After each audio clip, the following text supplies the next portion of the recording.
You're about to watch a video about a bag of chips. Stay with me, because in the next few minutes, you're going to find out why you can finish something you were never hungry for, why the second half of the bag tastes like nothing and disappears anyway, why the moment you swore you'd stop is the exact moment your hand went back in. It isn't weakness. It isn't a missing gene for discipline. It's a 100,000-year-old instinct walking into a building full of people whose entire job was to study exactly how you work. There's a number they can measure. There's a curve they can find. There's a point on that curve where your brain says yes. And once you've seen it, you can't unsee it. Watch to the end. The last 60 seconds change the question completely. It's late. The house is quiet. You already ate dinner, and you are not actually hungry, but somehow you are standing in front of the open fridge with the light on your face, or halfway through a bag you don't remember opening. You've been told this is a willpower problem, that somewhere inside you there is a switch you keep failing to flip. But the real answer is far stranger, because the food you can't stop eating was engineered on purpose by people who studied exactly how your brain works. Start with the part nobody tells you. Your body is not broken. It is doing precisely what it evolved to do, with remarkable accuracy, inside a world it was never built for. To understand that, you have to go back. Not 100 years, 100,000. For almost all of human history, your ancestors lived with one basic problem. Calories were rare and unpredictable. Fat was rare. Sugar was rare. Salt was rare. Finding a tree of ripe fruit or a hive full of honey was not a snack. It was a windfall. And the ancestors who ate that windfall until it was gone were the ones who survived the lean weeks that followed. So your brain built a rule. Find something dense in energy. Eat as much of it as you can. Don't stop to think about it. That rule kept your bloodline alive for thousands of generations. It's still running. It never got the memo that the honey tree now has a parking lot and stays open until midnight. But here is where it gets stranger, because this isn't just a story about abundance. It's a story about design. Look closely at what nature actually offers. Almost every whole food on Earth is mostly one thing or the other. A potato is starch. An almond is fat. An apple is sugar and water. A piece of meat is protein and fat. Nature almost never hands you something loaded with fat and sugar at the same time. The one famous exception is breast milk, and that is meant for infants. Now think about a donut. A cookie, ice cream, a slice of pizza.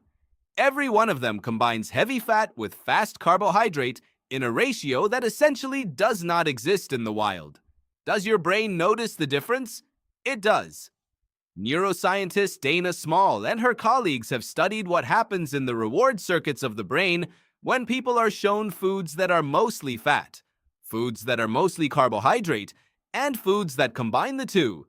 The combination lights up those circuits more powerfully than either one alone, and people are willing to pay more for it. Your brain seems to have one system for reading fat and another for reading sugar. And when both fire at once, the signal is louder than anything a fruit or a nut could ever produce. That is not a food your ancestors ever had to resist. There was nothing to resist. The first person to prove how badly this breaks the system wasn't studying humans at all. In the 1970s, a psychologist named Anthony Sclafani was running an experiment with rats and noticed something odd. Rats fed standard laboratory pellets ate a steady amount and stayed a steady size year after year. So he tried something different. He offered them ordinary supermarket food: cookies, cheese, marshmallows, chocolate. The rats ate far past the point of need. They kept eating. They gained weight quickly, and they did it without any change to their genetics, their stress levels, or their environment. He called it the supermarket diet. The rats on plain pellets were not more disciplined. The food was different. That's all. So sit with that for a second. If you gave those pellet-fed rats a moral lecture about self-control, what exactly would you be praising them for? Decades later, a team led by Paul Kenny and Paul Johnson took the idea further. Rats given constant access to that kind of food showed measurable changes in the brain's reward system.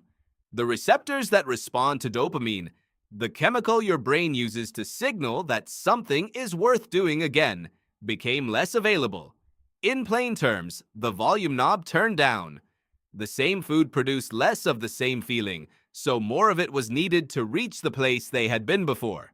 Rats are not people, and the science of translating that finding to human eating is still being argued over. But the shape of it should feel uncomfortably familiar to anyone who has ever noticed that the second half of the bag tastes like nothing and gets eaten anyway. Now leave the laboratory, because the more unsettling part of this story didn't happen in a university. It happened in a food company. There is a term used inside the processed food industry called the Bliss point. It comes from the work of Howard Moskowitz, a market researcher trained in experimental psychology who realized something the industry had somehow missed. There is no single best amount of sugar in a product. There is a curve. Add sugar and pleasure climbs. Keep adding it and pleasure peaks. Add more past that peak and pleasure falls again. Somewhere on that curve is a precise concentration where a person's rating of a food hits its maximum. That point can be found. It can be measured.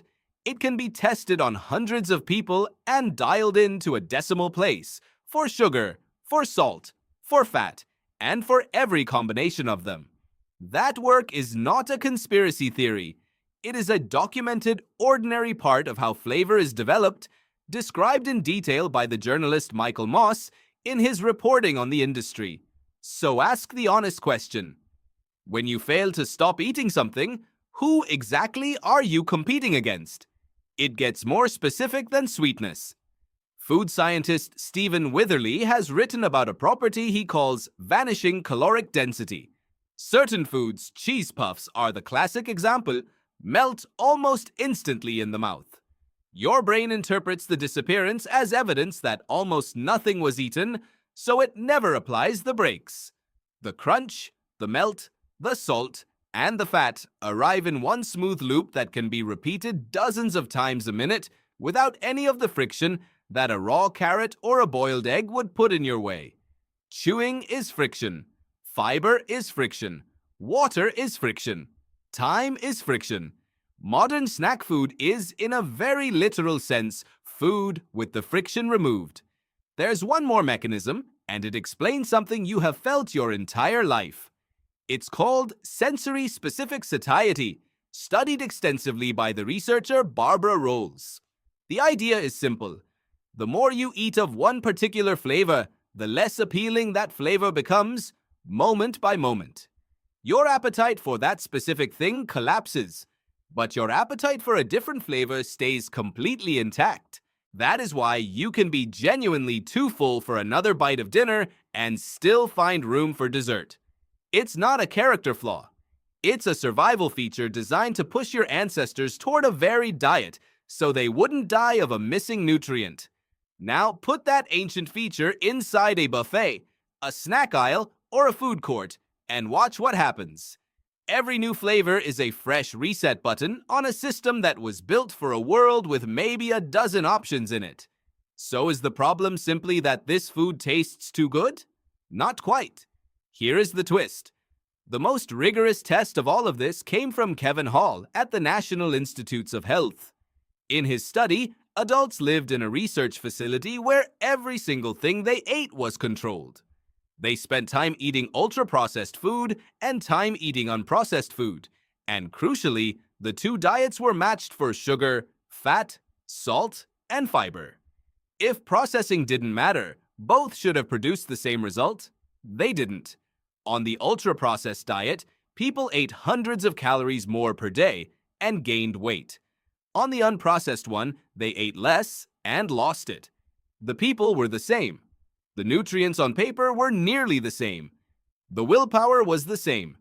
What changed was how fast the food could be eaten and how weakly it signaled that anything had arrived. That is the real finding hiding inside all of this.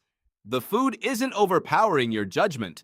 It's outrunning your body's ability to report back. Fullness is not instant. Signals from your gut take time to reach your brain, and a soft, dense, engineered food can deliver an enormous amount of energy in the minutes before that message ever lands. By the time your body says stop, the decision was already made 20 minutes ago.